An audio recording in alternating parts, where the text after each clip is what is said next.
In college, like I got objectively a little chubby at one stage, popped my shirt off. The guy on the team, damn, Marcus, you're looking a little abdominous, which was his way of saying like, you're looking a little fat. I just had this perception of myself as not fit. That sent me down a very interesting path of dieting. Oh, I got lean for the first time and people are recognizing it. And as compared to what he said to me, it feels better to be recognized as the lean person. It definitely planted a seed that created a monster. How was it negative? Were you like weighing food and being super meticulous? Saw my abs pop for the first time. I was like, oh, okay, this is something. That became the only recipe and the only formula. And then that led to, oh, what the hell? There was some very problematic with what I did. I had no sense that I was being kind of pulled and gravitating towards a particular look. And that was impacting all these decisions that I was making. Small decisions, big decisions, whatever.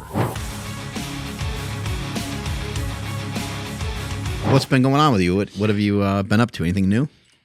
Let's see. Did a big travel this past summer with my family, my kids. So I was telling Graham before we got out here, but like I haven't left home for longer than 7 days since, or maybe 8 days since I had kids. Wow. And even before that, like I like to be around my routines. So we packed up the kids and we left for a month this past summer. This is like the first, real summer that they had where there was no like school or anything like that. And we went back east to where my wife is from. So we were kind of just in a rental van, minivan life, which was pretty sweet. Wow. Yeah, I'll tell you more about that. But yeah, we were in Massachusetts, Boston area for 2 weeks. Then we went out to Western Mass, where her parents are from. And then we went up to Maine and just schlepping the kids around, putting them in some camps. They got to hang with cousins. I got to try and work truly like remotely, not be with, our media team and not be near the gym that I'm used to going to. So getting to train in Globo gyms and just like, it was a different thing for me for sure. And it stretched my comfort level, but so many good experiences, memories, things like that getting made with the kids. So go to a local gym and you're like, oh yeah, I forgot about a leg extension machine. Oh yeah. And how damn cool they kind of can be, or just a leg curl. Like these machines that I think like, some of these things went out of favor and they come back, they kind of go back and forth. Yeah. Same with the kettlebell and same with some of the stuff that we see now that's popular. It's like it was popular before, but machines have a ton of usage and they're great. And so sometimes it's kind of nice to go to one of those gyms and just be like, I'm going to go on that machine, that machine, that machine. Exactly. And you ask like what's new going on. That's kind of what's been new in my training. And I think that the time away and visiting different types of gyms just reinforced like I've been doing so much more machine-based training in the last 12 months. We have a handful of machines at our facility down in San Rafael, and we're getting more of them. And it's like, yeah, I think the audience that I've had for a long time is coming from maybe a CrossFit background or a functional fitness background, and where they're it's not just about like training types anymore. It's not like I'm not talking to people about, look at that. It's not just about like functional training versus bodybuilding and how they can mix together. We talked about that last time I was here because we're functional bodybuilding. But now it's like machines are super functional if you use them thoughtfully. It's like you're building muscle. And my experience in the Globo gym all summer long, that's actually the gym that we were at, that one right there where I was doing the hanging leg raises. What happens when you start to use some of these machines, but in conjunction with still doing things that are going to pour into some of your athleticism? Yeah. Your athleticism is probably not just going to randomly disappear because you did some preacher curls. No. And if anything, it's like if you have a foundation of good movement and you continue to work that, motor control, movement practice, exploration of movement, and then on top of that, you use tools like machines to stabilize so that you can overload your tissue and grow muscle. Okay, muscle and strength on top of good movement, quality.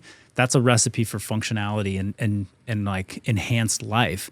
And so I'm hugely a fan of it. But then going to these gyms and seeing that people are only learning movement on machines. Yeah. They're not learning movement another way, or they're not complementing machine-based training with some other movement practice that gets them to be more aware of their body. They didn't have athletics when they were younger. They didn't do gymnastics. They didn't wrestle. They didn't play team sport. They didn't develop a way to move. And they're like, okay, I'm going to go into the gym. I'm going to start a routine. And okay, I learned this leg extension. I'm not saying it's bad or wrong. It's just like, you got to learn to squat. Let's learn how to do something that, or, develops your ability to coordinate yourself in space, not just in a fixed position. Yeah, that factor that is missing is the stability. Because if all you're doing is machines and you're staying within this fixed range, it's great because, like, let's say you're doing a shoulder press, you can come all the way down and come all the way up. For sure. But like when you use dumbbells, you at least have something now that's causing you to start, oh, it's going this way. Let me stabilize and use my core to keep this going up and down, right? Yeah. So they're great though. But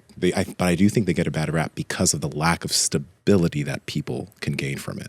Yeah. I mean, it gives them stability, right? But like outside of that, do you have the ability to keep stable with other movements? Yeah. It's, but then I think what a lot of people like to do in the fitness industry is they like latch onto a concept and then they just ram it down your throat so much. They're like, oh, that stabilizes you so that you don't build it within your own tissue and your joints. So don't do any of that and come over here and stand on the, the wobbly board while you're like pressing 4 different ways and you have 5 bands attached to you.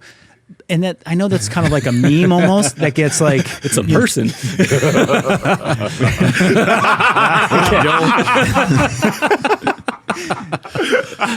It's a meme and people laugh at it, but it's so interesting how these extreme examples that people throw out there actually just permeate like through the whole culture of the gym. It's like, no, I only use barbells and I only use dumbbells. And I'm like, why not use a hack squat machine?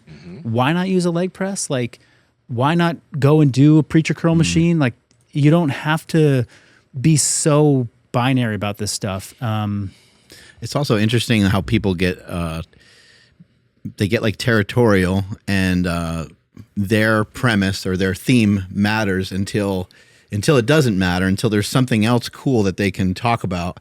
So like, for example, somebody might say like, I don't understand all this unstable training. Like, what is this guy doing?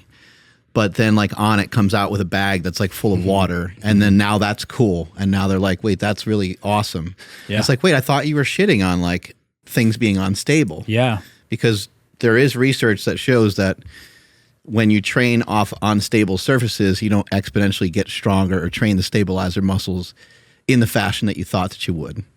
But it's foolish of us to science the body and to try to look at stuff under a magnifying glass, because we have always found out every single time in fitness, when you zoom out and you get that 360 degree view of what actually is going on, that there is some sort of adaptation going on to some of the stimulus that you're providing. And if somebody wants to stand on a Bosu ball, or somebody wants the ability to stand on one foot on top of, a post that's really narrow to balance and to work on those things, and they enjoy that, fucking why not? Like, that's a form of exercise. Like, are you burning calories?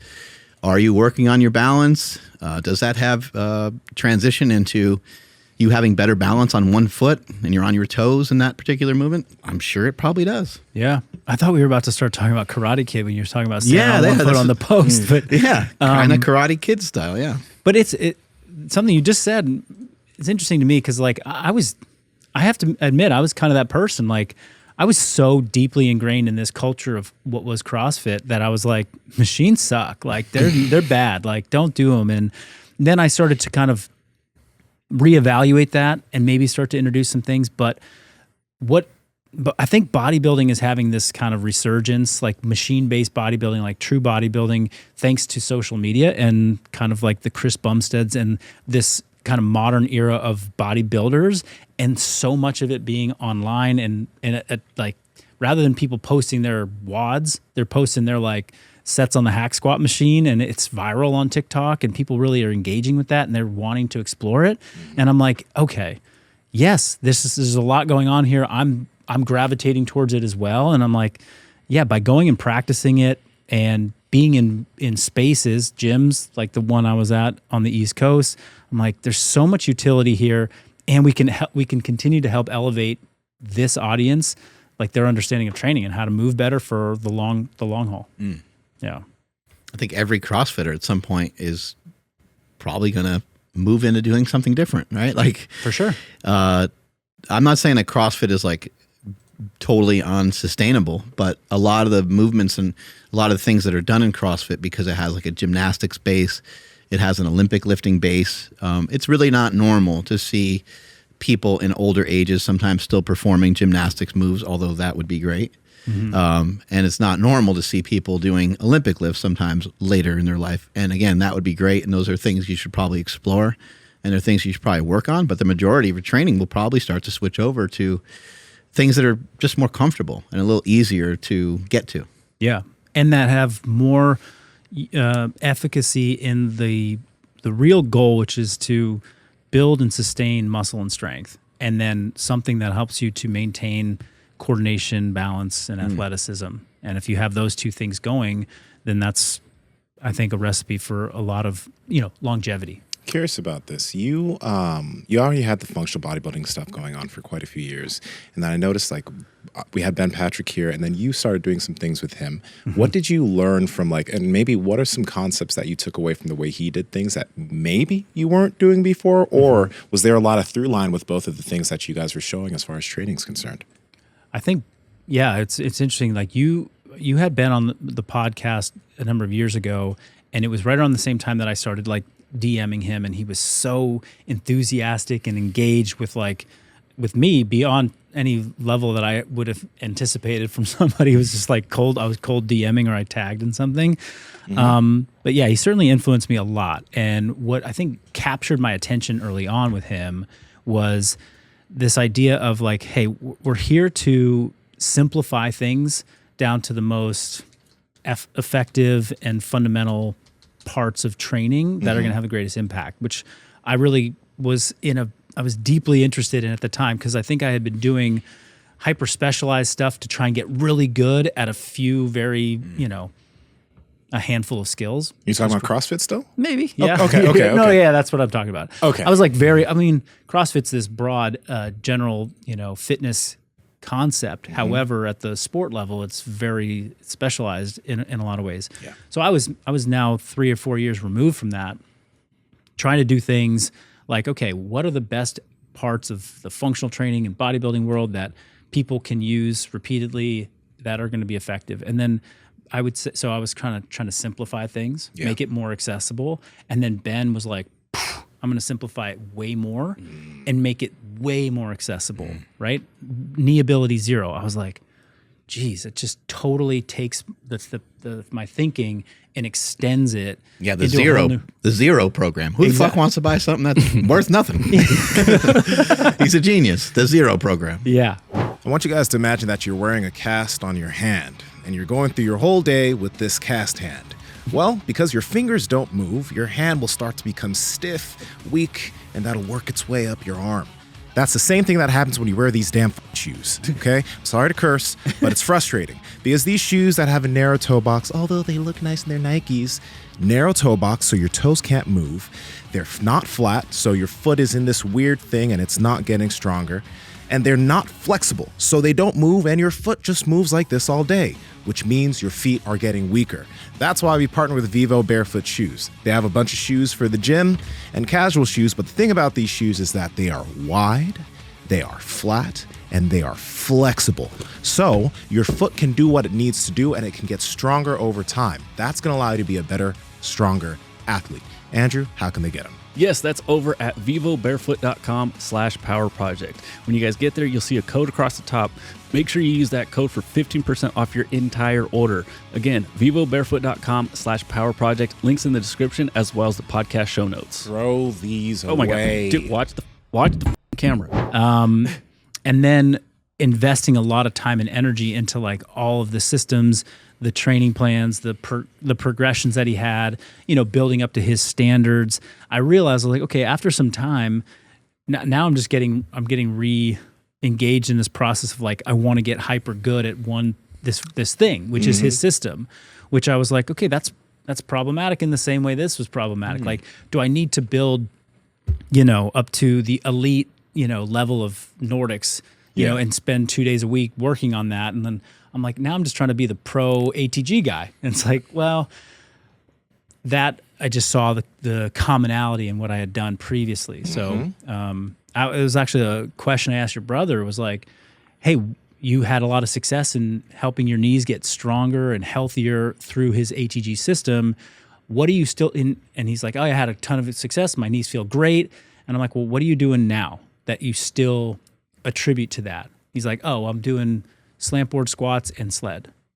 I'm like, okay, so his system has 12, 15 things in it, right? And you've picked the two that really make the biggest impact for you, and you're going to keep them for probably However long you need, Yeah, however long, yeah. I mean, he'll probably add a couple more things in if his knees start hurting again, but if he maintains that, then that's going to be the minimal effective dose for him to have strong knees, but then, pursue fitness the way he wants to, whether it's, I want to keep muscle mass, I want to do something else, but it's like this. So that's, again, where I'm at now with, how do I use these tools in a way that doesn't consume my thinking and like, okay, I'm going to be the best, at this thing, but I want to build muscle. I want to be strong. I want to have a good aesthetic. Yeah. And I can't dedicate 10 hours a week to HEG, but I can do slant board squats. I can do HEG split squats. I can do some reverse sledding, and I can focus on my Nordics, once a week or once every 2 weeks and maintain that. And wow, it really keeps my knees strong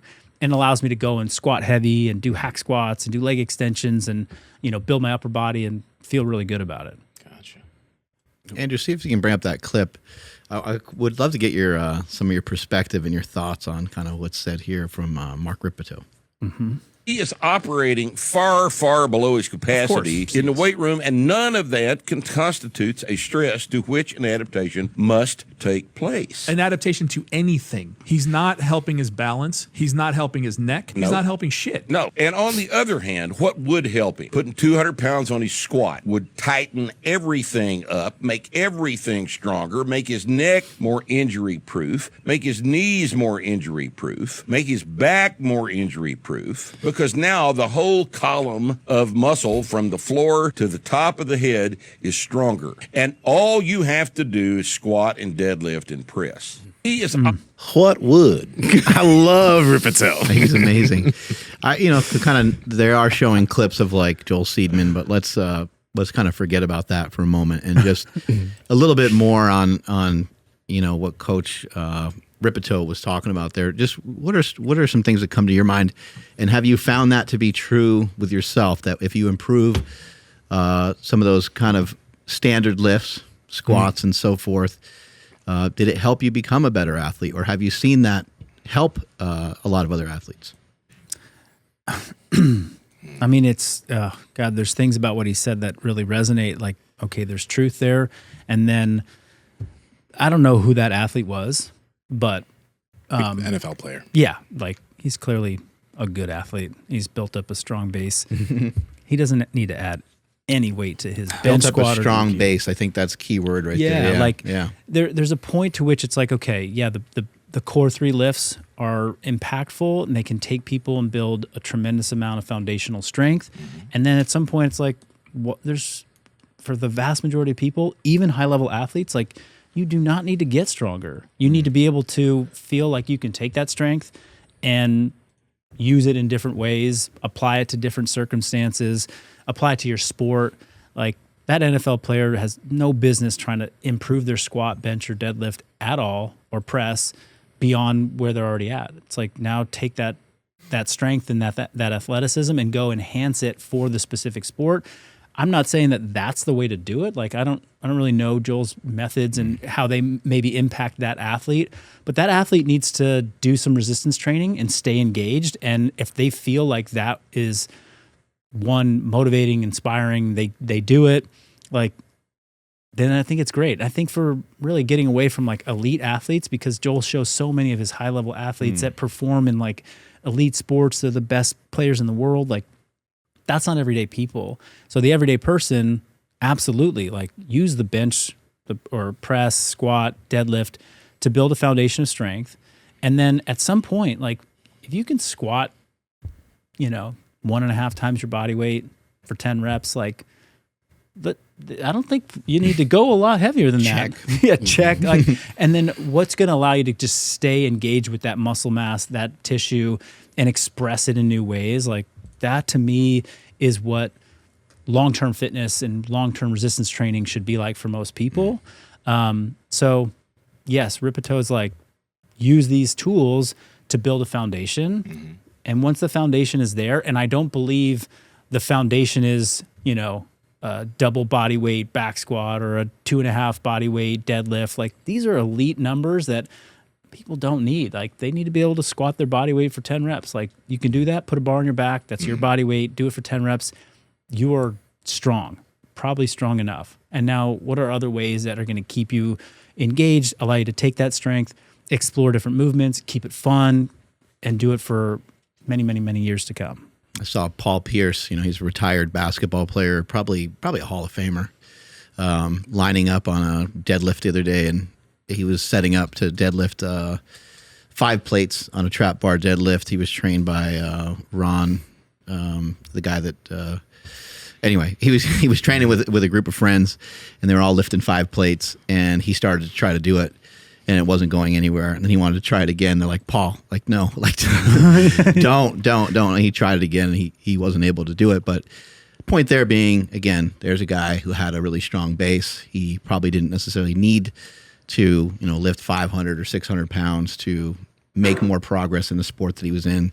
I would imagine that most of the people that he probably played against, they weren't like, oh my God, he's so fucking weak, I can't even believe it. Right. Meanwhile, he scored 34 points on somebody, you know. So I doubt that people were, you know, really noticing that he wasn't able to do a 500-pound trap bar deadlift. Right. Yeah. I mean, and again, I just think in terms of like most people, because I'm not training elite athletes. It's, you know, the amount of weight you can lift is so irrelevant to your, you know, like your absolute maxes is so irrelevant to probably how you feel, but also like how people perceive you and how you show up in your life. Doesn't mean that we shouldn't be measurable about like expressing strength and how much, you know, trying to progressively overload and get strong, but chasing big numbers and PRs and RMs, like 1 RMs, and being hyper focused on like, let's add 200 pounds to your squat, or let's add 100 pounds to your squat. It's like, that's just an arbitrary number. Like, I don't know that actually equates to your satisfaction, your health, and your wellness.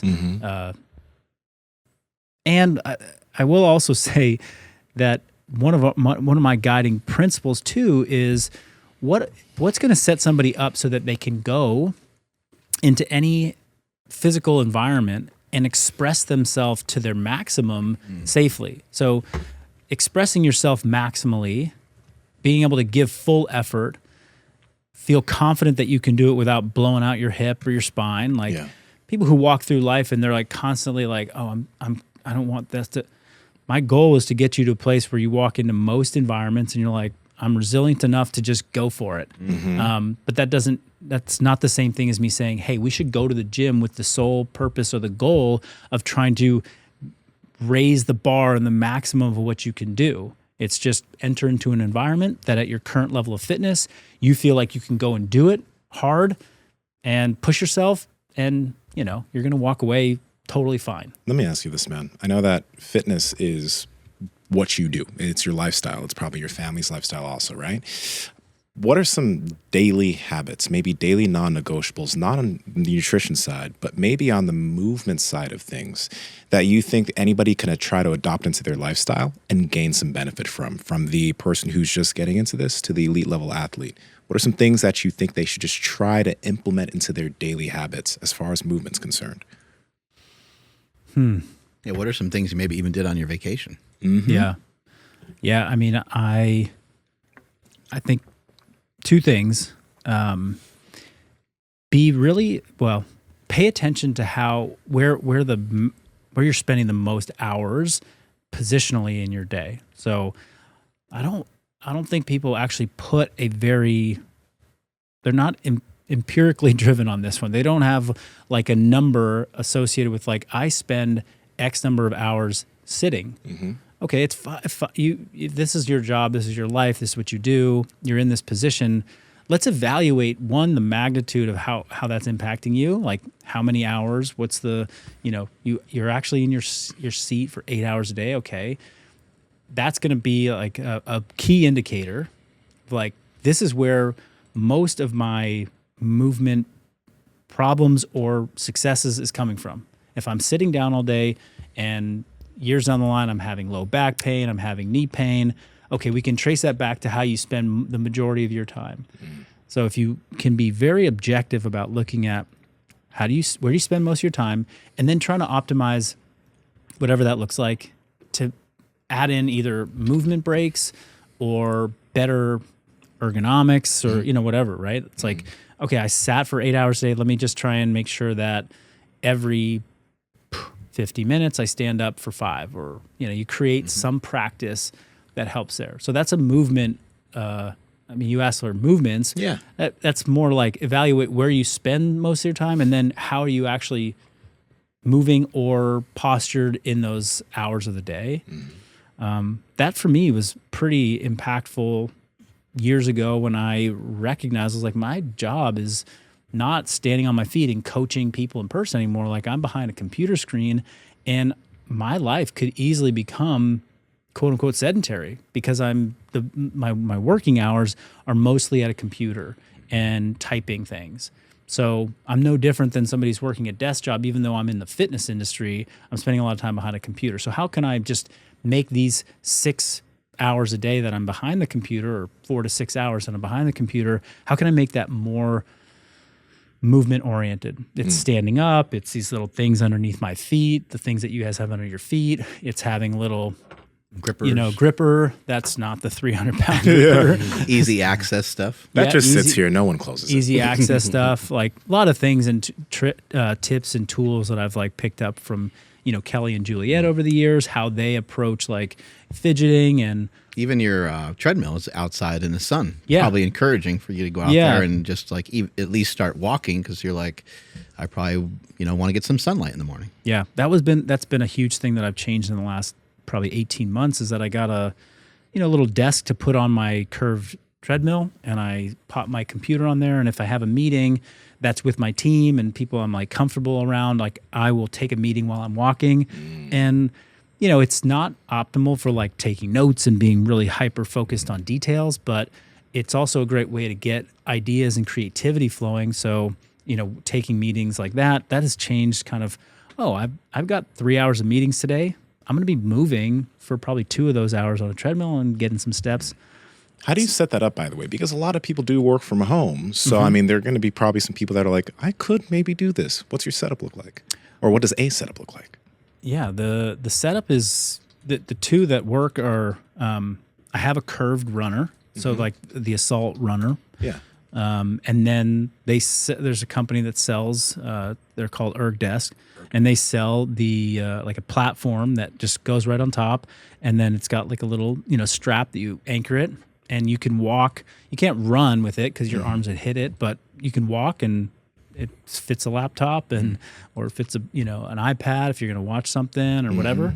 That for me is super easy. And at my house, like my home office is right next to the garage, and it's right there. So I will be at my home office, I'll be typing, and then I'll just pick up my laptop, go in, plug in, and I'm going.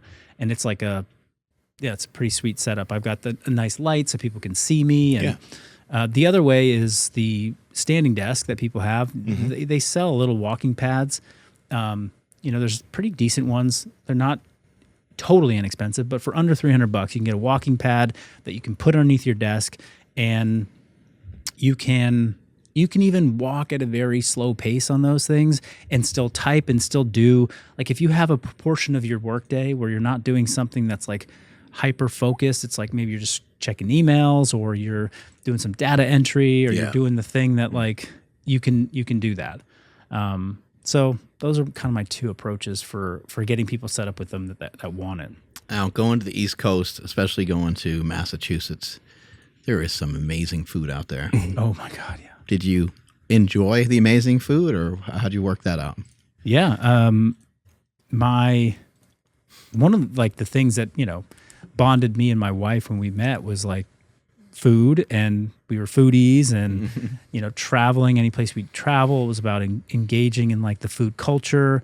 Before I met her, when I was in my early 20s, coming out of college, when I had done like extreme restrictive bodybuilding type dieting, you know, I really, I think it was not a healthy place that I was at the time, but I gravitated towards like Food Network. Like, okay, how do I like now really explore the culinary world? And I was, you know, big into it. So food has always been an anchor point.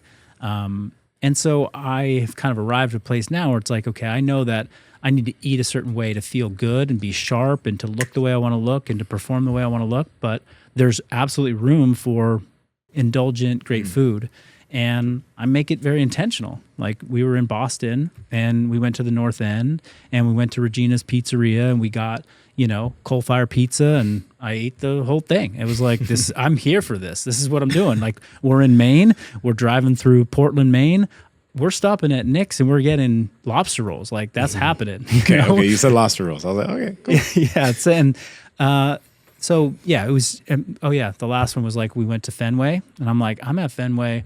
I'm getting the Fenway, you know, Franks, and I'm doing the whole thing here. So making sure to like, the other one is like the North End, the pastries, the cannolis what is, blanking on the name, but you know, doing the Little Italy dessert thing. Yeah. So we absolutely indulged. But I was still, you know, we're at an Airbnb and I'm still getting my Instacart order from Costco, which had, you know, meat, eggs, you know, dairy, vegetables, fruit. You can Instacart Costco? Oh, yeah. What? Dang. And you don't need a membership. I have one, but I just didn't realize I could Instacart Costco. If you have the membership, you get a little bit of a price break, but you can Instacart Costco for sure. It's amazing. Which we arrived, you know, we flew in. We didn't get to our house, our Airbnb until like 10 p.m. when we arrived, and the Costco order is there because I Instacart ahead of time. And so we had food all set up and we do that. That's a big hack. You got to Instacart to your Airbnb. Probably a lot of walking too, I'd imagine. Tons of walking. Right. Yeah. Every day I was, I would get up before it was kind of fun. Oh, there we go. That's me walking on the treadmill. That's the setup. Yeah. In Massachusetts during the summer, cause I had not been to New England during the summer like that. The sun was coming up at 4:45. Oh, shit. It was like getting kind of bright. We didn't have like the blackout curtains because it's not our place. But I was like, okay, I'm kind of up. I traveled with my 20-pound GoRuck plate carrier, and that went in my carry-on, which is now going to be a staple for all travel going forward. Nsima was traveling with his kettlebell. Yeah, I packed it. Yeah. So I put that on, and then we would. The other cool thing about staying in Boston was that, like, you know, for as long as most of my life, I've never lived in like a real urban area. Like I always live in the suburbs. I live kind of far from things, but like walk out of our Airbnb and we're like on kind of the main, you know, main roads like Massachusetts Avenue. And I'm like, okay, I got my pack on. There's a cool walking path. I can walk, you know, 40 minutes this way to a Starbucks, grab a coffee, walk home. Like, and I'm home before the kids are up, and then I'm helping them with breakfast, and you know, we start our day. So there was tons of walking that happened. Yeah. When it comes to like the movement and the habits that you were just talking about, if somebody's already low on energy and they're like in a little bit of pain, what's some of your advice for kind of getting them to like get started? Because, you know, I recommend people like, oh, just move a little bit more or do whatever, you know, and it's like, well, I would, but my back hurts, or I'm already tired and you want me to get more tired. So I'm just curious how you would approach that.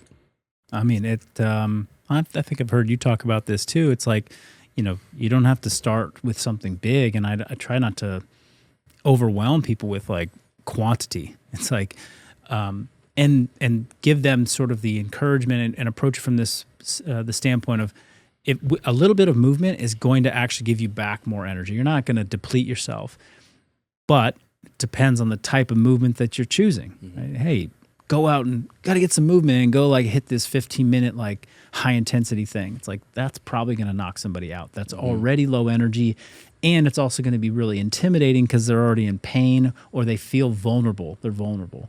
So the least, you know, the most vulnerable person who's low on energy, this is where, you know, the walking is huge. And I like the idea of adding weight to the walking, because it makes it seem like, oh, it's more than just walking. Because even somebody who hears walking, because it's the best thing for them, they're like, I can't get fit just walking. It's like, oh, but you could put a pack on that's, weighs 20 pounds. So actually, when I drop my kids off now both of our kids are going to the same school, which is sweet because it's just one drop off instead of two. I drop them off, and my youngest, who's only 4, she's like, carry my backpack, and I'm like, oh no, Daddy has his own backpack, and I pull my pack out of the trunk, and she's like, oh, okay. And so she's got to carry hers. We all carry ours, and we walk up into the school, and I drop them at their class. I make sure to park a little further away, and I'll come back to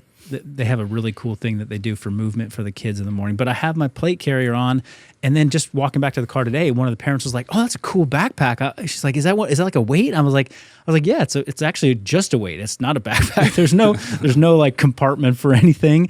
And I was like, she was like, "Oh, well, that's cool, and it makes it harder." I was like, "Well, it's just a little something to add to your walks and make it feel more like fitness."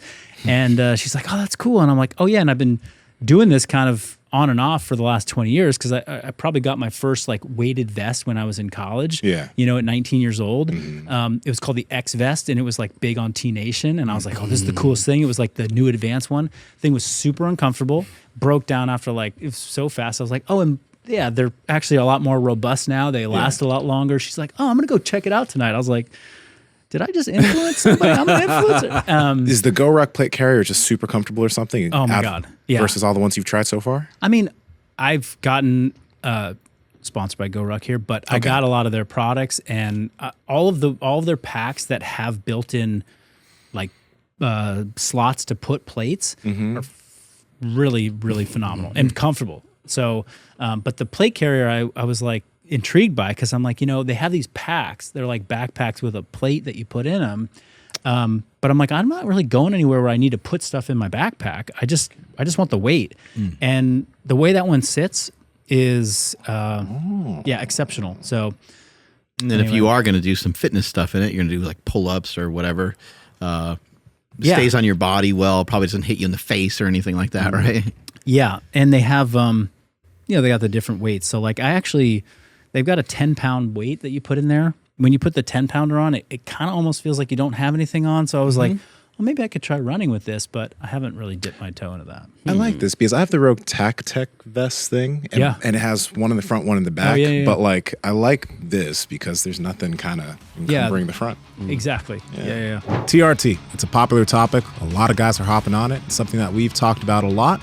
And you might think you're a candidate, but how would you know if you haven't got your blood work done and you don't know where your markers are? That's why we partnered with Merrick Health, owned by Derek from More Plates, More Dates. And the cool thing about Merrick is you'll get your blood work done, and you'll also have a patient care coordinator that can help you analyze your blood work, analyze your testosterone, all these other markers to help you actually figure out if you're someone who needs TRT. Because there could be things that you could be doing nutritionally, with supplements, or even with your lifestyle that can boost your testosterone to the levels that they should actually be at. Andrew, how can they get their hands on it? Yes, that's over at merrickhealth.com/powerproject. And at checkout, enter promo code POWERPROJECT to save 10% off the Power Project panel, the checkup panel, or any individual lab that you select. Again, that's at merrickhealth.com/powerproject. Promo code POWERPROJECT at checkout. Links in the description as well as the podcast show notes. I said I was going to mention the thing about the school, and I just want to make a shout out to my kids' elementary school. Let's go. They have something that they call In Motion every morning. So the kids arrive, and at 8:40 is when school officially starts. But at 8:20, they've got on the blacktop, they've got music bumping, like all kinds of like contemporary jams. And the kids love it. Everyone loves it. And there's parents, and there's just a circle, and people are walking. And it's like kids walking by themselves with their friends, parents walking with them. And then at 8:40, the PE teacher, Mr. Malone, comes out, and he does, it's like a 20-minute, like, everyone welcome, and they have like a choreographed like song and dance, and he does these moves where he's like touching his toes and like getting kids to move, and like everyone's into it, and the kids love it, and parents join in. Yeah. And it's like, wow, if somebody arrived at 8:30, from 8:30 to 9, they were moving. They were saying positive things about like how they're going to attack their day. Like, I'm going to respect myself. I'm going to respect my school. I'm going to respect my friends. Like, I'm like, it just gets me kind of fired up. So that happened, it happens for me every time I drop them off. It's pretty fun. That's awesome. So you mentioned It is amazing. Like you all carry your backpacks. So what are some other habits that that you do that have spilled over into your kids' lives? Because that's like how we kind of do things at my house too, where we normalize like fitness and we normalize eating correctly, or however we deem that to be true. Yeah. So I'm just curious, like if anything else have spilled over and your habits spilled over into their lives. I'm starting to see it in my 6-year-old now. She is really proud that she can do a pull-up and that she can do multiple pull-ups. Yeah. And there's reinforcement that's coming in from different places. So I've said like, I don't know. I mean, it wasn't like a forced thing, but she sees her mom and her dad doing this. And then she's done some gymnastics. And so she knows that like hanging from the bar is like a thing, it's, and there's advanced gymnastic skills, but she's kind of focused on this pull-up thing. And when we're in the gym, we're in the garage, and she says, "Oh, can I do this thing?" I'm like, "Oh, have you done your pull up yet?" And so she's like, that's kind of becoming a thing where she goes and gets up there, and her little sister sees it, and she wants to try. Just having things to hang from in the house, like having rings that are available to them. But then the other day, she was in the after school program, and I walked in to pick them up, and one of the teachers or people taking care of them was like, I walked in and she was like, "Oh my God, no, it's so amazing." And I've never actually spoken to this particular teacher before. And I was like, whoa, like what happened? He's like, "She did 4 pull-ups," and he was like going nuts. And so they saw that, and there was like this recognition of like, "Oh, you're super strong. Like you can do 4." Like they pushed her to like go to failure on a set of pull-ups. So that's one area. And then the other day we were at one of my daughter's like photo shoot day for soccer, which is cute. And also, Best sport in the world. I'm the assistant coach this year. There you go. Which is wild. New things happening. I'm going to talk about that. Tough to coach 6-year-old girls at this point. But my youngest is getting her photos taken, and we're all just sort of sitting around idle, Yeah. And one thing I've kind of paid a lot of attention to is that a lot of parents go to these kids' activities and they just sit while their kids are running around and getting all their energy out.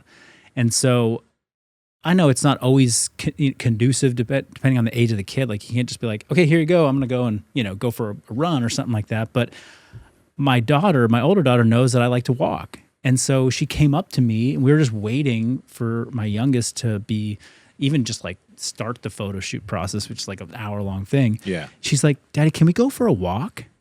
I was like, "Oh my God, yes, absolutely." So we walked around this field, for 30 minutes, and she wanted to hold my hand. I was just like, "Okay, like this is," and then we got back and she's like, "Okay, I'm going to go run up in the hills." I was like, "Go for it," So those are just 2 other areas that it's kind of showing up. Yeah, I think when I see families traveling, I always see like the kids trying to like lug around those backpacks and stuff, and the kid is like super small, but the kid wanted to bring a lot of crap with them, and we did that with my kids as well, where it's like you can bring as much stuff as you want, but you're going to be hauling it around yourself. Yeah. I'm not hauling around your shit on top of the shit that I have. Yeah. Yeah, they were actually troopers with that, and that we got them the backpacks that had they're like roller bags too, and they were great on the trip. They always took care of their own stuff, but we accumulated a lot of things on the trip, so we had to ship some boxes back home from Massachusetts. How many? Oh, go ahead. I was going to say, where did your journey start? Like when you were younger. I'm imagining, because you're super lean. You're one of the leaner people that we ever have on the show. Mm-hmm. You're completely shredded all the time. I would imagine that you started out maybe on the thinner side. And so like around how much did you weigh when you started? Mm-hmm. And did you find that it was beneficial to start to learn some compound movements and chase a little bit after strength just to put some size on? Yeah. Well, actually, I think I wouldn't say I was on the smaller side. I mean, I was I guess you'd call me a mesomorph, even when I was younger. Like I wasn't on the ectomorph side of things. And actually in college, like I think I got, objectively a little chubby at one stage. Even though I was playing sports and I was pretty active, I had this like period of time in sophomore year where I injured my hand. I tore this ligament. I was a goalkeeper at in college. Oh. And so I basically was like sidelined, but still living like I was eating like I was training 20 hours a week. And I got kind of in what was like more or less the worst shape I had been in years. And there was a pivotal moment that happened, we were at the end of the fall season, and I was just coming back to like, okay, I can play again. I was like, moving again. We had something called the Scrub Cup, which was, Friday game, Sunday game, Saturday game. That sounds dirty. I think we all assume that sounded dirty, right? Here it comes. I'll get the explanation. But okay. The team played Friday and Sunday, and we had a roster of 22, players, right, with reserves. Maybe 13 guys played in the game. Mm-hmm.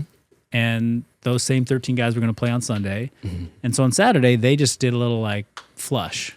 The other 8 of us, our coaches were like, you guys got to scrimmage hard today. So we would, affectionately call it the Scrub Cup. We were the scrubs of the team. Okay. Yeah. And it was like, okay, so we just wrapped up Scrub Cup, getting water, pop my shirt off.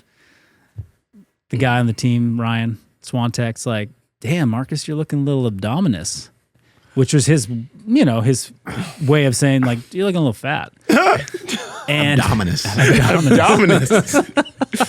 Which was that's different. Which was the first time in my life, that moment where I was like, whoa, I just had this this perception of myself as not fit.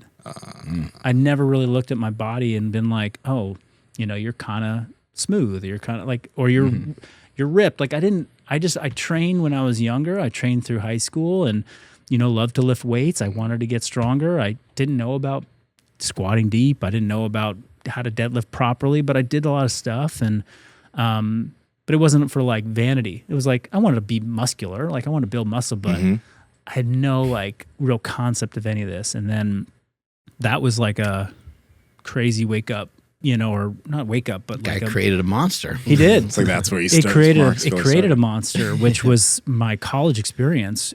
Thereafter was vastly different from a fitness, nutrition perspective than it probably would have been had he never said that to me. And it was just so happened that at that time I was really launching into this idea of like weight training to build strength and athleticism, because Division I athletics, weight training programs are pretty standardized around the country. At least they were at the time. It was like you bench, squat, deadlift. You learn how to power clean. We learned how to power snatch. I was at UC Berkeley. They had a great strength conditioning program. So I was starting to get into that. But then this seed got planted of like, hey, you don't have your physical representation is looking like you're not as strong and as athletic as you actually are. And this is my interpretation of all of this from like a single statement. And that sent me down a very interesting path of dieting, and exploring nutritional impact on physique, while also thinking about trying to think about nutritional impact on performance. But as we know, they are very different. And so I kind of if you're trying to get really lean, you don't have the ingredients that would help you in performance sometimes, or the nutrition overall. Yeah. I was that guy that was like, I was in a prime place to recomp. Like I was getting stronger, training hard, and then I started to kind of diet. And so I was shedding fat and building muscle. But then at some point that relationship's not going to last, and that you need more fuel and you need better nutrients in order to keep this progress going. But I became somewhat attached to this notion of I got to get lean. Oh, I got lean for the first time. Oh, now I'm aware that this is and people are recognizing it and as compared to what he said to me, it feels better to be recognized as the lean person than the, abdominus person. And it definitely planted a seed that created, somewhat of a monster, so to speak, and in many ways an unhealthy relationship with food early on, and with dieting, and with my approach to how I'm moving relative to how I'm nourishing myself. How was it negative? Were you like weighing food and being super meticulous and worried about fat calories and stuff? Or to be honest, I was not that. At the time, I wasn't. And this was before CrossFit. Yeah, way before CrossFit. So Okay. I was 19 years old when that was said to me. I didn't probably start competing in CrossFit till 24. Okay. And that I wasn't sophisticated with my dieting, or I don't think dieting was as sophisticated as today with like macros and calories. Some people were doing it, but I was more of like, I found a meal plan. I knew how to do a spreadsheet and kind of generally get an idea of calories, but it started with just like a meal plan that somebody was like, hey, this is a great way to lose fat. And it was, I don't know, probably like 2,000 calories a day, high protein, low fat, whatever. And I was like, okay, I'll just follow that. Right. And initially it didn't feel hard because I had some body fat to lose, and it sort of turned on some, some process in my body that felt like, okay, I'm making progress. I feel energized. I hadn't hit a wall yet at all. Yeah. And so I just followed that very meticulously for, let's say, 3 months, and saw my abs pop for the first time. I was like, oh, okay, this is something. And because of my limited understanding and my limited knowledge, that became the only recipe and the only formula to maintain this look. And I was like, oh, well, then that thing came to an end, because I was like, I can't sustain this anymore. But that's the only way I know how to look this way. So I fall off, and then, okay, I'm going to re-engage in this meal plan diet thing. And then that works, and then it stops working. And I'm on this roller coaster of like, I don't know how to maintain a body look that I've become, for better or for worse, like kind of attached to in a way that feels healthy, sustainable. So I'm kind of just trying to chase after this thing with a bad set of tools, and I don't know another way to do it. And fast forward like maybe 18 months, and I was kind of in a overtrained, undernourished, high stress, college. I was out of soccer at this point, now pursuing my pre-med. So like highly engaged academic pursuit, and the convergence of all that stress, I got a major back injury.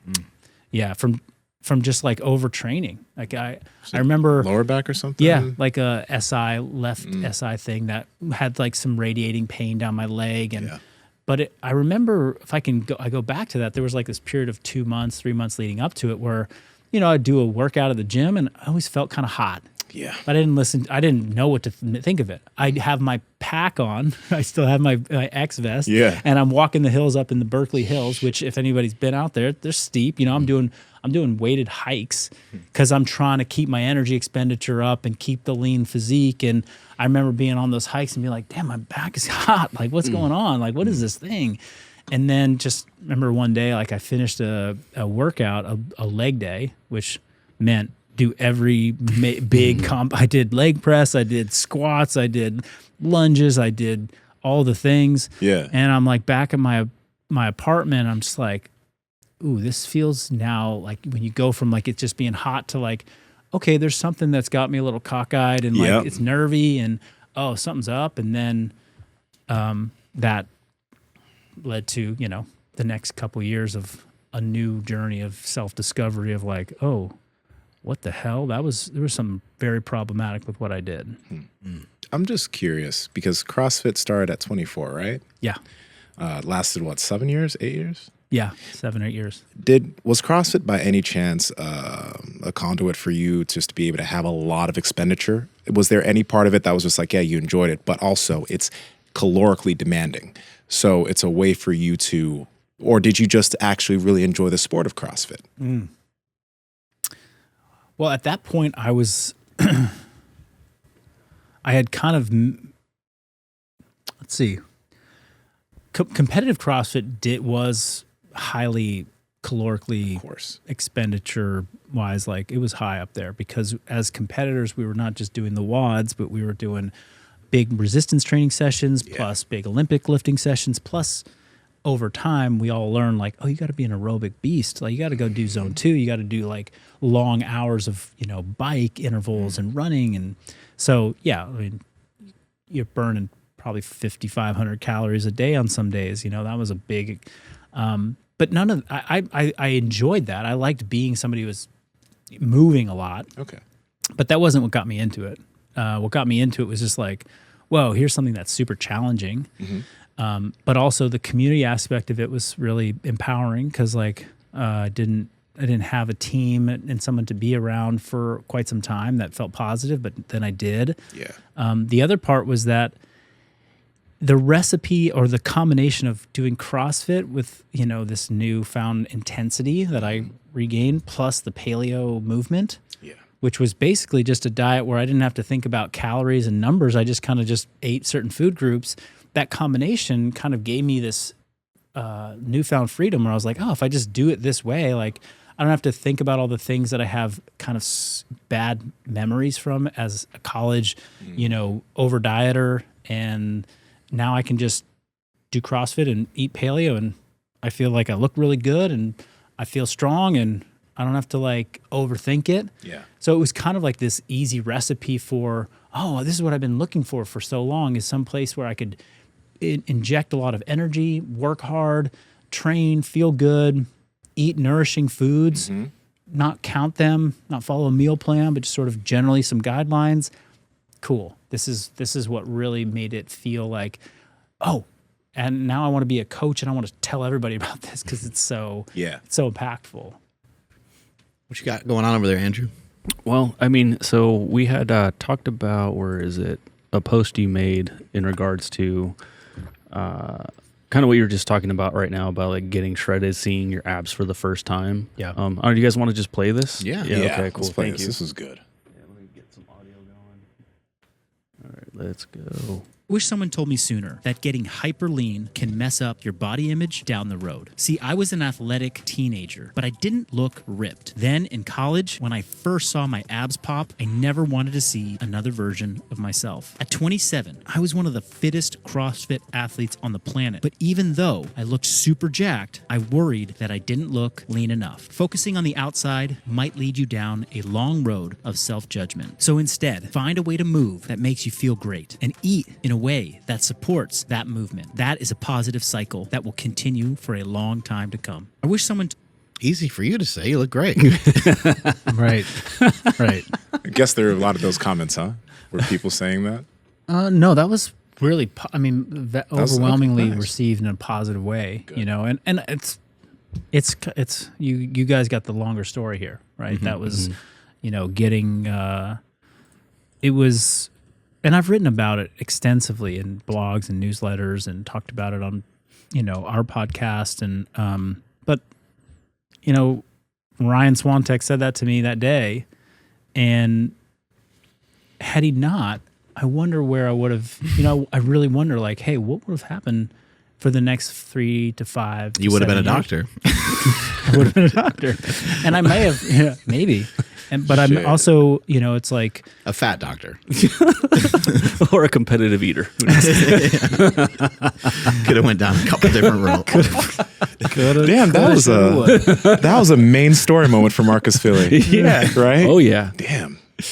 so, but yeah, it's still something that I, once that seed is planted, once that period of time in my life happened, it's like, it's difficult to completely unsee it and never think about it again. I have a much healthier relationship with food and with movement now. I'm definitely somebody who, will err on the side of being lean rather than, putting on body fat in the pursuit of some, performance gain or getting stronger or building lots of muscle. But I don't do that blindly anymore. Whereas it's like, that was maybe my early 20s where it was like, I had no sense that I was being kind of pulled and gravitating towards a particular look, and that was impacting all these decisions that I was making, small decisions, big decisions, whatever.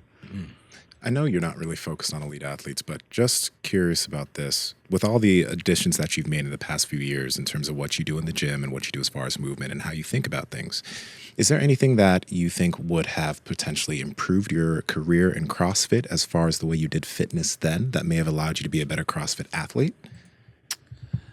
Yeah, I think so. I think there was the culture in CrossFit, certainly when I was coming up, was still very much that the way we trained was the way we competed. It was like always full tilt, full intensity.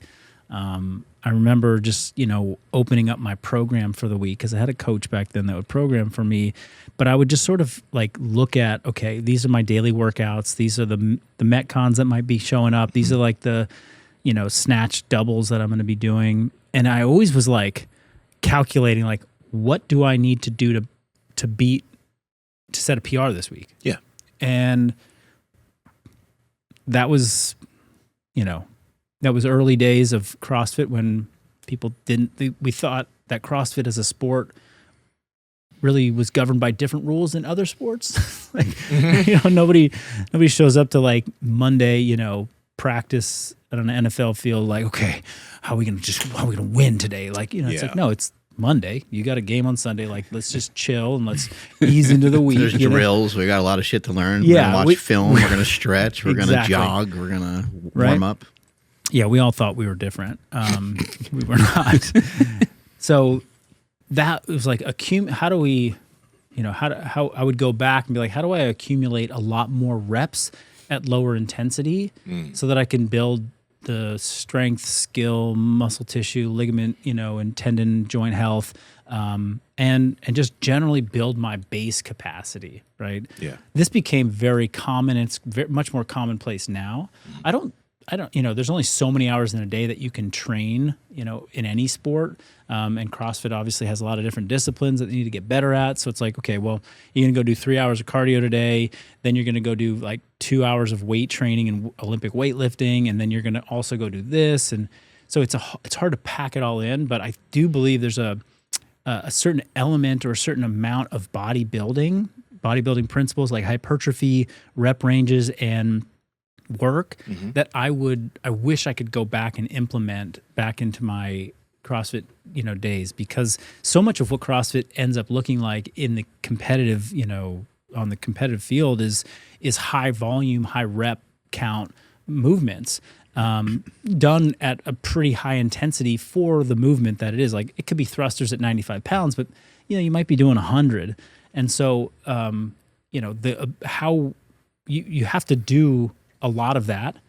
And one way to do it is go do a Metcon with 100 thrusters in it. You just, expose yourself to that. But there's a certain stimulus to fatigue ratio associated with that kind of work. Whereas if I could have maybe gone back and done 100 dumbbell thrusters in a session with like sets of 15 with 60 seconds rest and kind of think about it more from like a bodybuilding standpoint. And thrusters maybe not a good example because that's not like a traditional bodybuilding exercise, but even just thinking about like doing seated strict presses for, dumbbell strict presses for sets of 20, 5 sets of 20, like a couple times a week, like that would have had a great stimulus, wouldn't have created as much fatigue for me, and has great carryover. So it would have been a way to get more of that base building volume in on the weight training side, because we learn how to build base volume from the aerobic capacity side, but to like get the reps in with weights and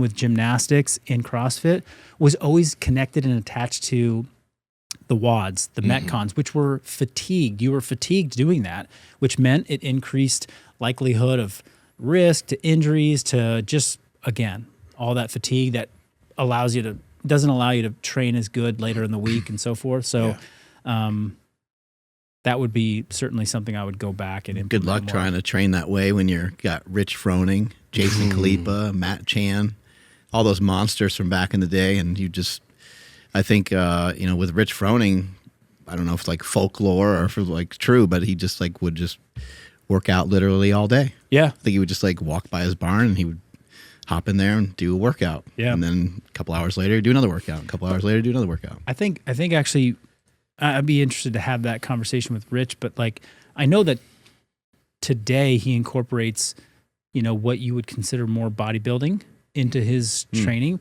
But I believe even back then, like, it wouldn't be uncommon to like, if I would ask him, I wouldn't be surprised if he was like, yeah, I would go in and just do like, I just jump into the barn and do like, 5 sets of 20 in the bench.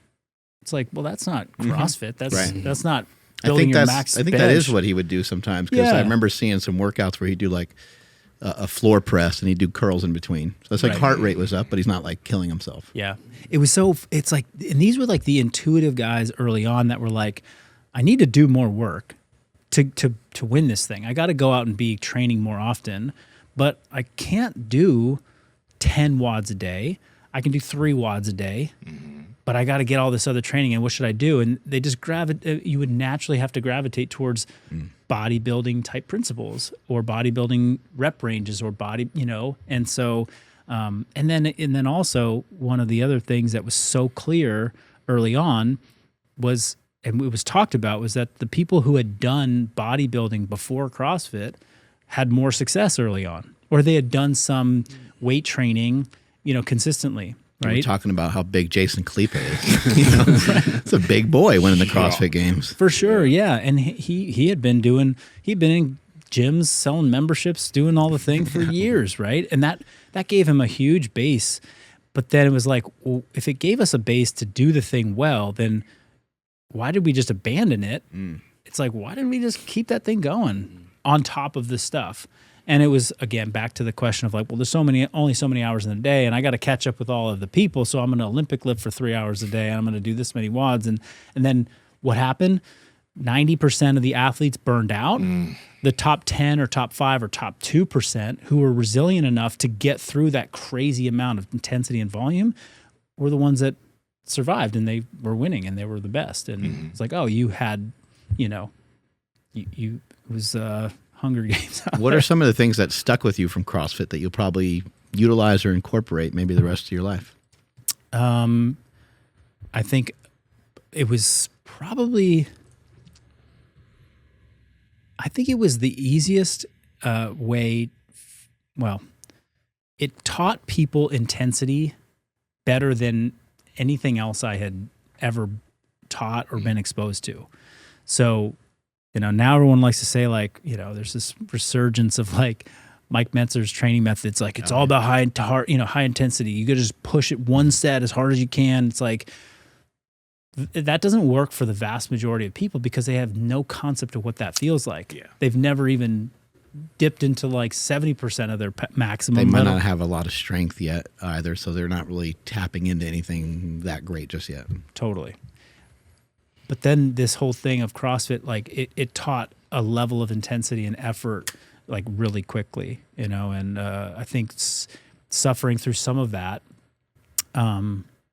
helped. It recalibrated my mind, to something that was hard. So doing hard things allows you to kind of carry that into all parts of your life. I think that was really valuable. It's a different type of suffer. It's a different type of commitment to the pain. I think a multidisciplinary approach to fitness is also something I learned. Like it's cemented in me, and for a lot of people, that concurrent training methods, like I can do weight training and I can do cardio, like that will forever be something that I embrace. Thank you, CrossFit, for teaching me that. This idea that cardio is going to burn your like. Now we got your hybrid athletes, we got all we got everybody who's on that train and that bandwagon. I think that early CrossFit really showed that in a very, very profound way. It's like, and I'm not talking like the games. I'm talking before that, when we had, somebody who could go out and pull, like Josh Everett. Yeah, you've had him maybe on the show at some point. I know him. Yeah, yeah, he's one of the early CrossFit guys. He was one of the ones posting on the .com in like 2002. Wow, and he's like pulling 500 pounds off the ground, but he's also doing like a sub 2 minute 30, sub 2:30 Fran, and he can do Helen in like a competitive time. And these are workouts that have a wide range of like, you know, cardio and strength and muscle, and just seeing that at that time. Now you like, that's nothing. That's, you know, Rich had totally blew the ceiling off that. Miko Salo blew the ceiling off that too. But the early days, I was like, dang, that is really making me question everything I've heard about doing running or being cardio. Like, so that will stay with me for a long time. And then I think maybe the last one is, you know, really starting to understand the spectrum of skills and how like advanced you can get with things. Like CrossFitters are not world class in any one thing. They're very good and maybe bordering on elite in some things, but they're not, you know, they're not world champion gymnasts, but they could do some pretty cool gymnastic stuff, you know? And some of them are getting close to, I think, like world record times on like the rower and things like that, right? I don't know how close, but close enough where it's made a lot of people be like, whoa, I got to pay attention to this thing. You know, when like at the American Open for Olympic weightlifting, when like, you know, a certain number of CrossFit athletes just show up and they podium, it's like, you guys don't train for Olympic lifting like specifically, but you're beating, you know, I don't want to misquote and say something that's not true about like CrossFitters are better than so-and-so, but they get close enough to these very elite levels that you're like, oh, and you can do these other things? That's pretty interesting, right? Yeah, you're not going to be a world champion, but you're going to be damn good. It makes you wonder, though, like if they did choose to specify, like, you know, that means that they have the capacity to be world class at those things because they have such a high capacity at all these other things. Yeah. And I think that was what was also cool about the sport was that and that was kind of where I was maybe going. There's like it's the exposure to lots of things, and not just like, here's this thing called Olympic weightlifting, but like, here's what is possible. And then now we like know like, oh, you can, now we're paying attention to elite level athletes in these disciplines and learning from them. So I think that maybe that's my takeaway is that I can look at anybody who's very elite or exceptional or the best in their field, and I'm going to learn something from them that I can now pull into my life and make it about this collection of, you know, principles, methods that can all happen at the same time. So I can learn from the best powerlifters in the world, be like, okay, and I consumed a ton of your powerlifting content in the early days of CrossFit when you were, you know, subject matter expert and you're presenting and you're talking about it. And I'm like, okay, this is awesome. I'm not going to go win a powerlifting meet. I don't want to, I'm not, that's not what drives me, but now I'm taking expert knowledge and I'm bringing it into a fitness approach that I want to use for a long time. And that's sort of been the foundation of how I built functional bodybuilding. Really, in essence, like I'm just taking the best of all the things that I've heard out there and bringing it into a place where people have access to what I would consider the best knowledge that we have available in a lot of different ways, you know, like bringing in some of Ben's stuff, you know, bringing in what I know about endurance training from learning from this person. So in that way, CrossFit is, you know, it set a new way, a new framework for me looking at my fitness forever in the endurance component, the multidisciplinary kind of concurrent training. And then also, okay, now I get to look at all these different disciplines and I get to go to the extreme to learn, not because I'm going to be the extreme. I just want to learn from those people who they've dedicated their lives to this thing, and we all want a little piece of that. It's like fitness hacking. Where can people get the Adominus diet program? I will lay it out right now. How do you eat nowadays? How do I eat nowadays? Because a lot of people are probably like checking out your Instagram and stuff right now and like, damn, what does this guy eat? He's shredded. Also, do you talk to this Ryan guy? Like, does he know about what he's done to you? I've probably only started his face to is on his refrigerator. I've probably only started to use his name a few times, like in the last 12 months, in different references to this. And I'm Walking actually out to hoping, the gym is a picture of him Yeah. as well. So you open up the closet, there's like candles in his case. The other funny thing about Ryan Swantek. Anybody out there know where is Ryan Swantek? Swanee was an upperclassman when I was a freshman, so he was a junior. I was a freshman. Yeah. I love the guy, and I didn't have like any like he was a good friend. Like by the end of the whole thing, and I didn't look back at the time. I didn't see that as like a problematic thing. I look back and I'm like, oh, that was maybe a little problematic. That kind of fucked me up a little bit. but Kind of what you do as teammates. So you make fun of the other guy for not being as fast as you. Yeah, and yeah, stuff yeah, like that. yeah. You poke at each Call other. him right? out. Yeah. You give the freshmen jock itch just because it's what you do. That's just Yeah. you guys, I think. precisely. That's sick. Precisely. That's what they did to us. Yeah. But Ryan was the only guy on the team that had long hair. I had short hair in college. I didn't have long hair until like 2000, like many years later. Story unfolds. He had longer hair, and he used to wear a headband, which I often wear a headband. Oh my God. But he used to wear a headband, and he would when he would go onto the like when he was playing.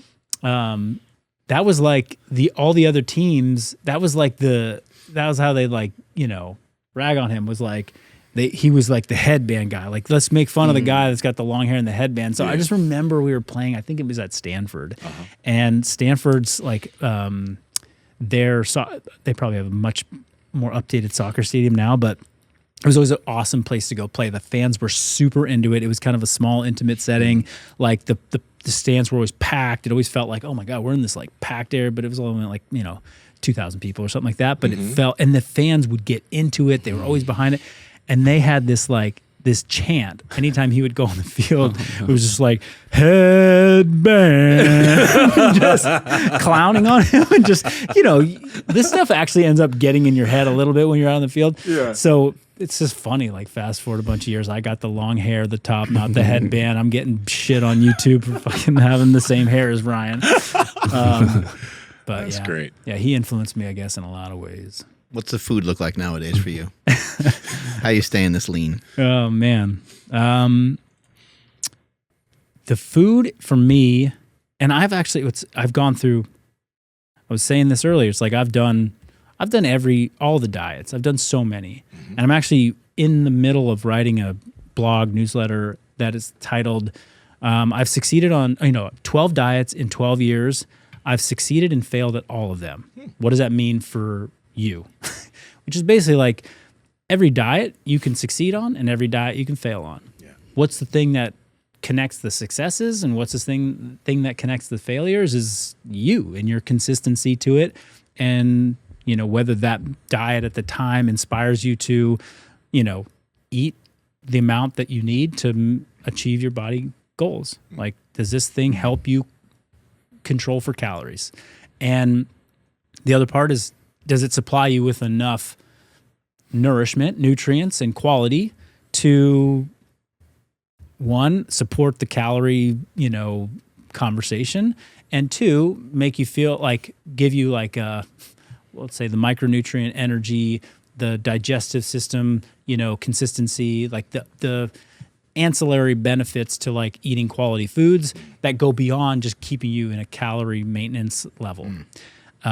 So the things that I've always come back to, whether I explore animal-based eating for a while, or I explore intermittent fasting, or I explore high fat, high protein, low carb, or done all the different stuff, is that when I eat sufficient protein, when I actually get enough carbohydrates, for me, like when I go low carb, it's great for a period of time, and then doesn't really support my training and the way I like to move. And if I don't keep my fiber high enough, that also doesn't really work that well with my energy balance and my digestion. So those are kind of the staples. It's like I eat, 200 grams of protein a day, maybe a little bit more, maybe a little bit less, but it always well above my minimum requirements as a 180-pound, athletic male. I probably eat anywhere from 400 to 500 grams of carbs a day.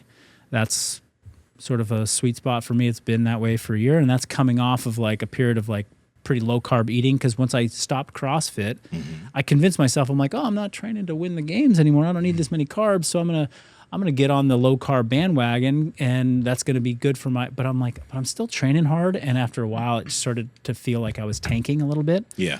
And then I make sure to get.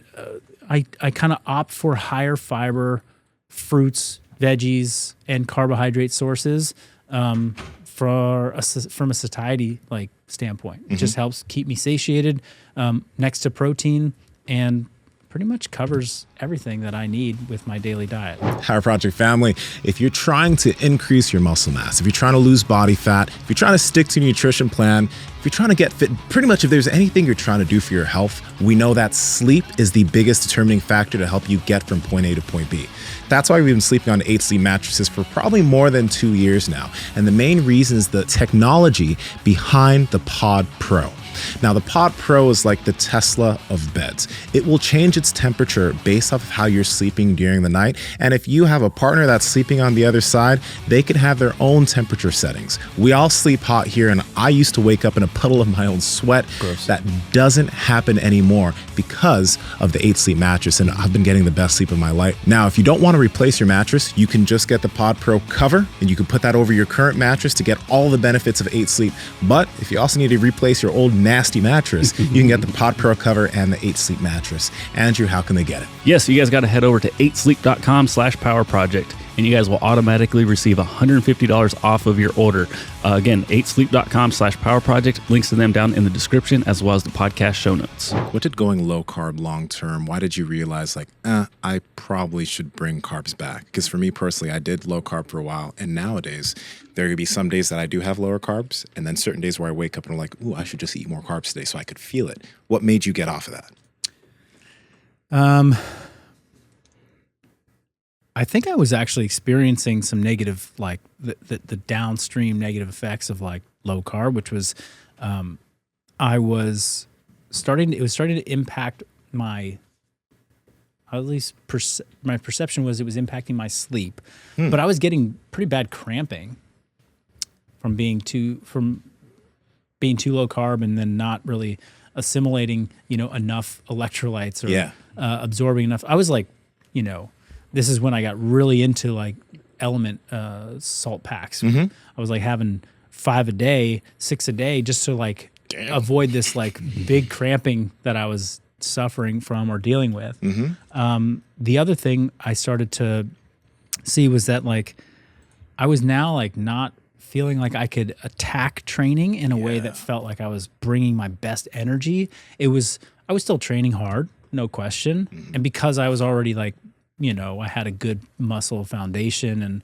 I knew how to train hard, like the perception was like, oh damn, he's getting after it. But I knew that I wasn't really getting after it. I was just There's a gear that was missing. Yeah, a gear that was missing. And I also felt that like gravitation towards like, man, I still crave these things. Like when I get a craving, it's for this thing.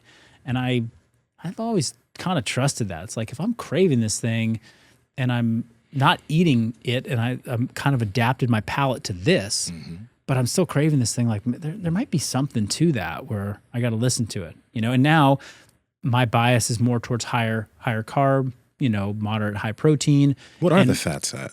Yeah, lower fats, like under 100. So Okay. like, and I that's a separate conversation around like my blood lipids, which was very interesting over the past 2 years. But now if I get a craving, it's oftentimes for fats because I keep them lower. Yeah. And I'm like, oh, I want to just go and like eat a block of cheese. Like I really just want to get it. Like I want to take the Gouda cheese out of the fridge and just eat the whole whole wedge. Like you're pregnant.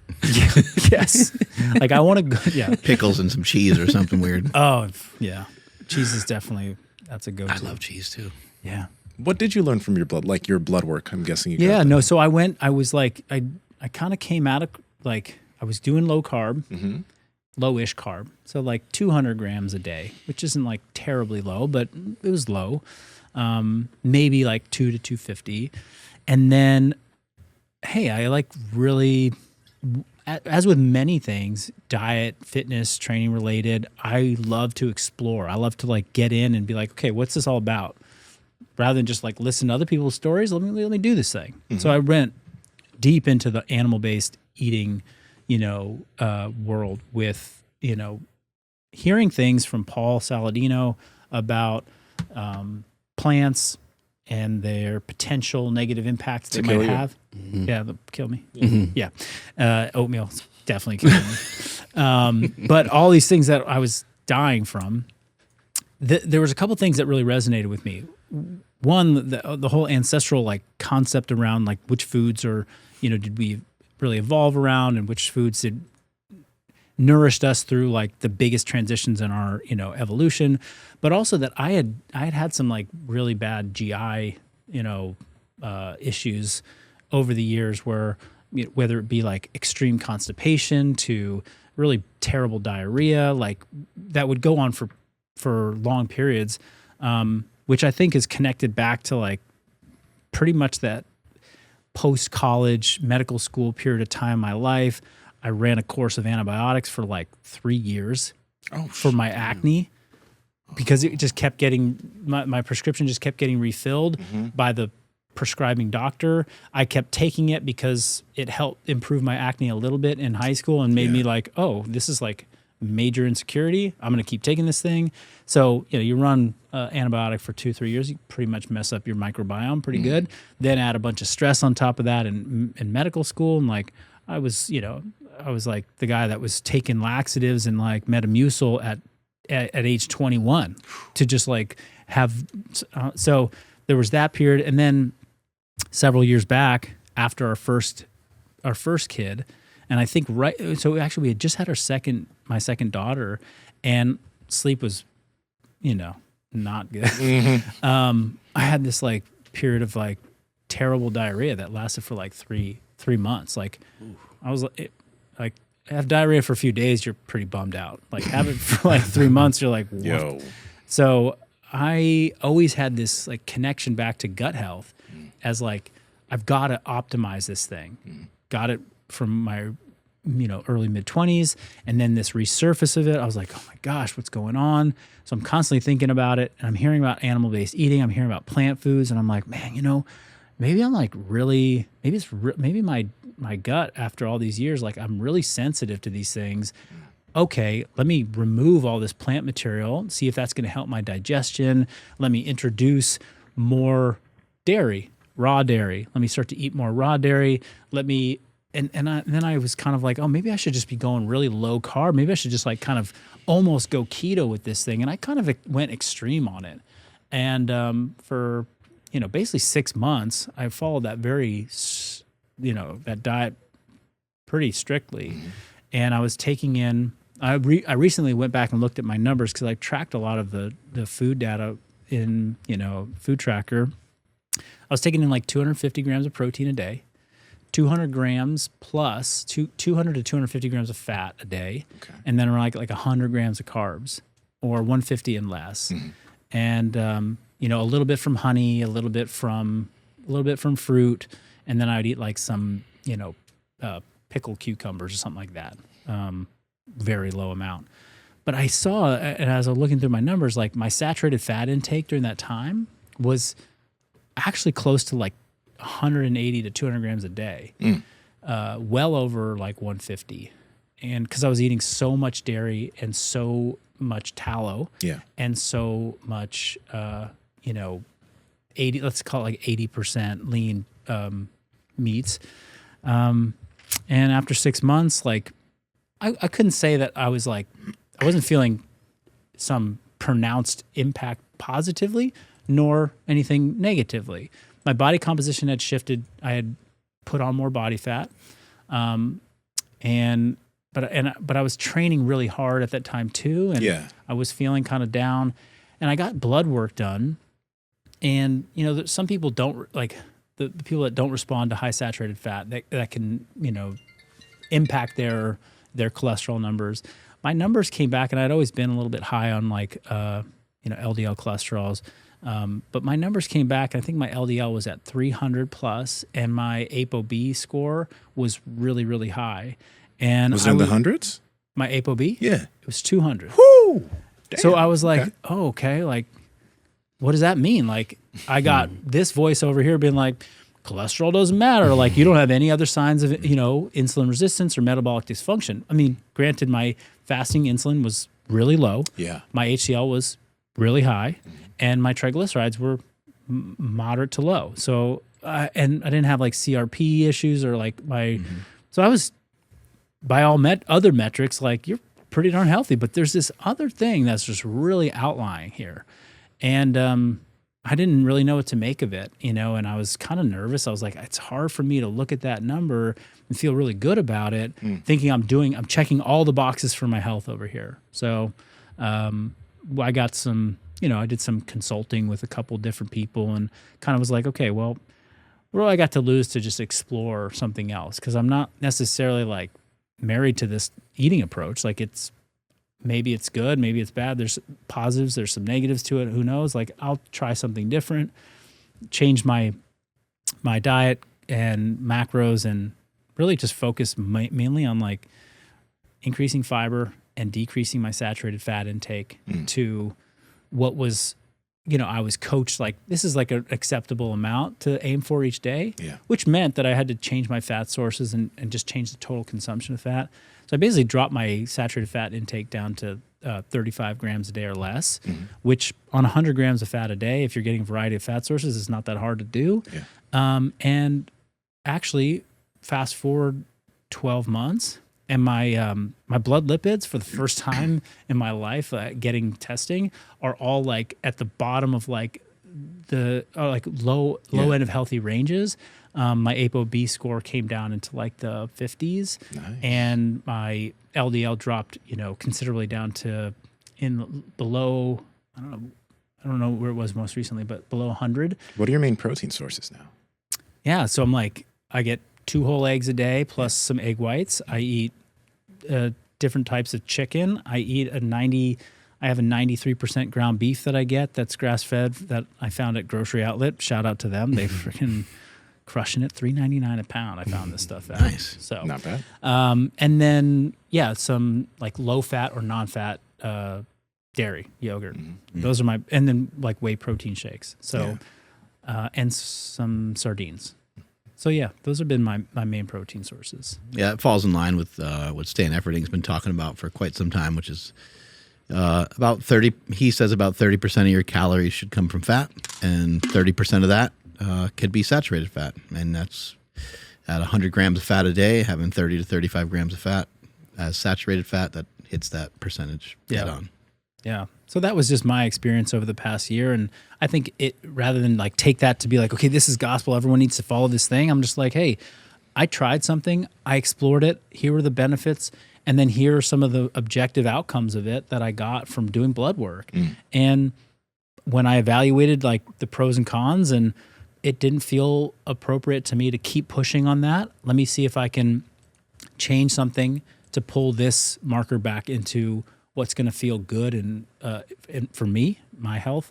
And then by doing that, I had a positive outcome. So it's like, okay, well, evaluate that for yourself. Don't just like go by like, oh, I feel good. It's like, well, also get yourself checked out, like get some blood work done, see what's going on the inside. And does it all line up in a way that actually, gives you peace of mind that you're doing the best thing you can for your health. Yeah. And I think when I most recently read Peter Tia's book that just came out, like his whole chapter on cardiovascular health and cardiovascular risk and the things that he's taking, a really close look at for his longevity patients, kind of helped me feel like, okay, I think I made a good decision to sort of like hone in on some of these numbers, these metrics that, maybe are still not conclusive. Like this is the right amount of LDL cholesterol that you should or should not have. You shouldn't go over this. But his research and the way he presented it in his book was like, okay, I think that's actually a pretty good metric to pay attention to if you're looking at your cardiovascular disease risk. I think it's really cool that you mentioned that, though, because the topic of ApoB has been coming up quite a bit on the podcast as of recent. And we talked to Simon Hill, we talked to Stan Efferding, and one thing is that if you can get your blood work done, understanding the diet that you're currently having, there are some people that can get away with high amounts of saturated fats and still have low ApoB. I'm one of them. And there are many people who have commented about that, how like, oh, my ApoB is normal and I have high saturated fat intake. Yeah. So you could be one of those people, or you could be one of those people where you start eating high saturated fats and your ApoB skyrockets. It's good to know that about yourself. But some people go the route of saying this diet is the right diet for everybody, whereas not everybody's affected the same way by eating that way. Right. So you got to understand that. Yeah, and then I go back to like, well, what are the things that are still consistent about my diets? Regardless of like, if we look back 18 months or we looked at now, it's like, well, there's protein at the center of each meal. Yeah. The majority of what's on my plate is something that I can make in my home that I don't need a factory to like produce for me, right? It's not, they're not hyper processed. They're just home processed. Like I chop the veggies and I put them in the plate. I peeled the fruit. I, ground up the beef and put it in the pan. Like, and then there's this little dip into indulgence, periodically that I think is important to keep in there as well. Yeah. So like that's always been the consistent thing. And so back to like the, 12 diets and 12 years and successes and failures, like, well, these are the things that are always true when I'm succeeding, not just from what's going in the body, but how closely I'm sticking to the plan. And here are the things that, were all different that ended up not really being the difference maker. The difference makers were these things. Yeah. Can I ask you something about, because, you've been wearing Vivos for a while now. You've been getting into barefoot stuff. I don't know if in your CrossFit career, if you were really focused much on your feet, but have you noticed a difference with like what your feet do by focusing on them in the past few years? What has changed for you? I mean, I think, yeah. So I don't think I was even aware how bad my feet functioned when I was an athlete. Yeah. Like soccer was horrible for feet. Bro, I had surgery because of that shit. But Did you? Oh, yeah, man. it's good foot surgery. Because the Well, cleats yeah. were so narrow. Yeah, cleats were super narrow. I like coaching my girls soccer, and I'm like, can we get some better soccer cleats for these kids? Go look up Code Footwear. They have like a custom thing. It's kind of expensive, but they can make custom wide foot cleats for whoever. Yeah. Well, maybe we'll wait till they're not growing out of shoes. Yeah. But that's good to know. Yeah. So I don't think and plus also in, we were talking about it out there. It's like when you look down at your foot, like what do you see that makes you like think aesthetically like, oh, I'm athletic or I look good or I like in college, unfortunately, like so weird. Like I'm a size 10, true size 10, maybe a 10 and a half. But when I would put on size 10 and a half shoes, like a New Balance or whatever, I would be like, man, my foot looks too big. But if I put on a 9.5, I was like, oh, I look good. So I would be jamming my toes up against 9.5, New Balances for like 3 years in college just because I thought it looked better. So all of that to say like, and then getting into CrossFit, I didn't have great ankle, mobility. And, if you can squat more upright in CrossFit, you win. So I was like, I'm wearing Olympic weightlifting shoes in everything. Yeah. True story. My first CrossFit competition live event is in, what year is it? 2007, 8, 9. No, 2009. It was in San Jose, and Jason Khalipa was the man in San Jose. And he was like the host of the event almost. He wasn't competing. He was above us already. But I remember out there with this guy, Pat Barber. The first event is run 800 meters and then as many overhead squats as you can do. And the total time was like it was a 6-minute workout. So, an 800 meter run, if you really sprint it, right, maybe 3.5 minutes, something like that. And then you get to hammer out 115-pound overhead squats for the remainder of the time. And the score was, how many reps did you get? So I ran 800 meters in my Oli shoes because I needed to be upright for these squats. Yeah. And I basically wore Oli shoes for the next like 3 years. Like everything. Jumping on boxes, wall balls, doing pull-ups, doing anything. Soccer, the New Balance, the weightlifting shoes, my feet were bricks. Yeah, I didn't even know there was such a thing. And then, I think I got my first pair of Vivos, and I was like, I put them on, and I was like, oh, these kind of look a little funny. They're, something's just because you're looking down at a different shape. And then, but it was actually in 2020, pandemic. I got they sent me a pair, it's kind of one of the perks of being a social influencers. People are like, hey, try our stuff. I'm like, sure, why not? Yeah. But I got a pair of Primus. I put them on. And that was also when, right, everything was different. Like every day I was now walking my kids in the stroller for like an hour a day, 90 minutes a day. We were getting out. We had a routine. Like it was the COVID routine. It was wake up, like go for a walk with them. And I'm doing it in these shoes. And I don't know how long it was, but I was like, whoa, something feels different. Like my foot is working, it's waking up. And I don't think I could look back. So it was like getting this awareness that like my feet had been shut down for a while. Then they start working. Now I'm using this different type of footwear. Then Ben sort of hits the scene, and he's talking about building strength from the ground up and this backwards sledding and then driving the toe into the ground and then doing like, Polican step-ups or Patrick step-ups and then the Peterson step-up and rocking up on your toes. And I'm like, I'm like, okay, there's a lot going on here. I'm really starting to feel this. And I would say that prior to that, I would always have like aches and pains in my knees and my back. And part of that was probably that I was like doing competitive CrossFit, and that just makes you hurt in a lot of places. But I also was like, okay, there's a different level of like, I don't know, connectedness that I feel. So that's been a big part of like rediscovering a whole new area of fitness, or a whole new area of like my body mechanics and my health. Yeah.